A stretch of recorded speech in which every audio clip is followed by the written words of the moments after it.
What's up guys, Ivan Carranza here, and a few minutes ago I got an email from a band leader where he was basically thanking me for being prepared for a rehearsal we had last week.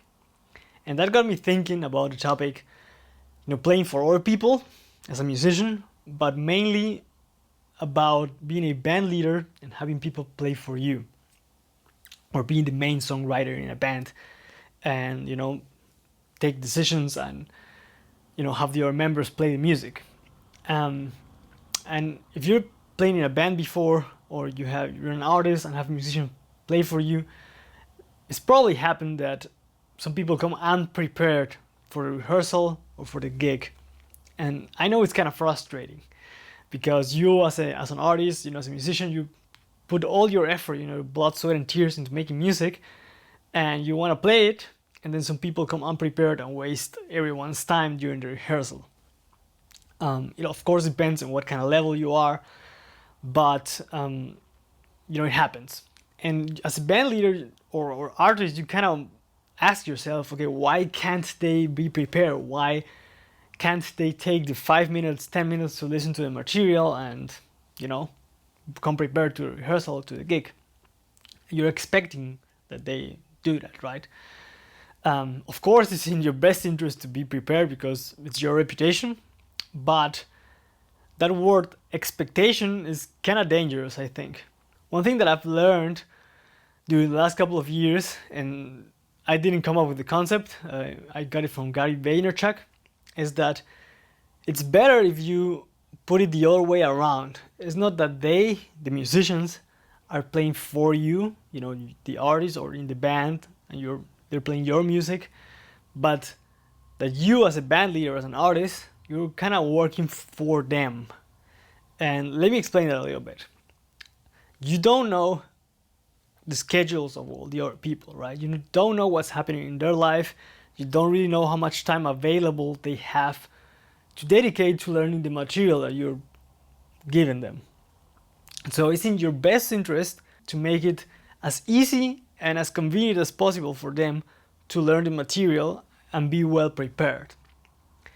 I know it's kind of counterintuitive. You might be wondering, okay, why should I spend more time so that they do their job? But at the end of the day, you want them to play the music, and you also want them to perform at their best, because that way your music is gonna sound better, right? So here are a couple of things that you can do to make that happen.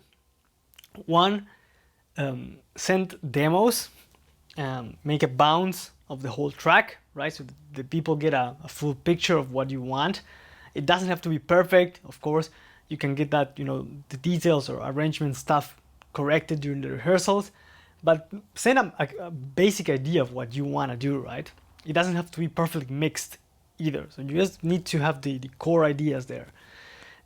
Also, if possible, send also separate tracks.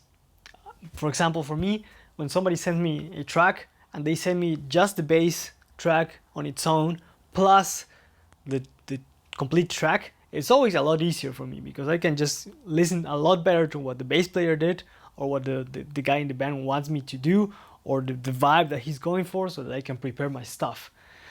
So when I send stuff to other people, I try to do that as well. I'm just gonna send, for example, just the drums if it's the drummer, or just the drums and bass, and plus the complete track. Or if you're sending stuff to a guitar player, send them the distorted guitar, for example, that you reamped, and also a DA track so that they can hear what you did, and then the whole track, right? So that way people can listen to the material and learn the stuff a lot faster.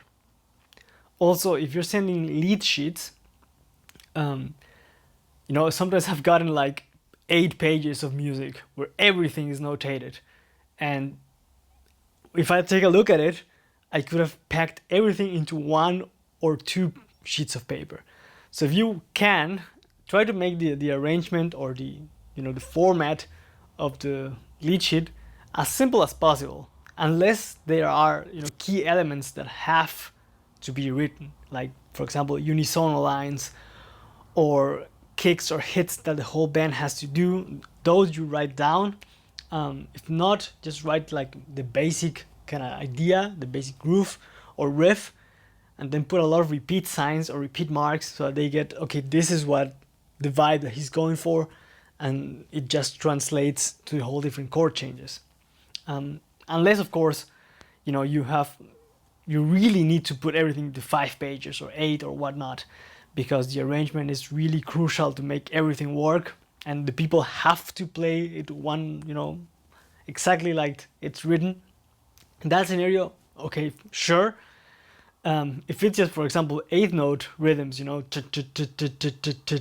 stuff like that, you don't really need to notate all the 8th notes. It's a lot easier if you just send them, chord charts. And using, for example, if the first chorus is exactly the same as the second one, you can just put chorus 2 and don't put all the chord changes on top.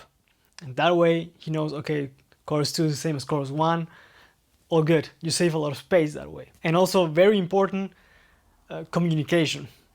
Just the more information that flows, the better.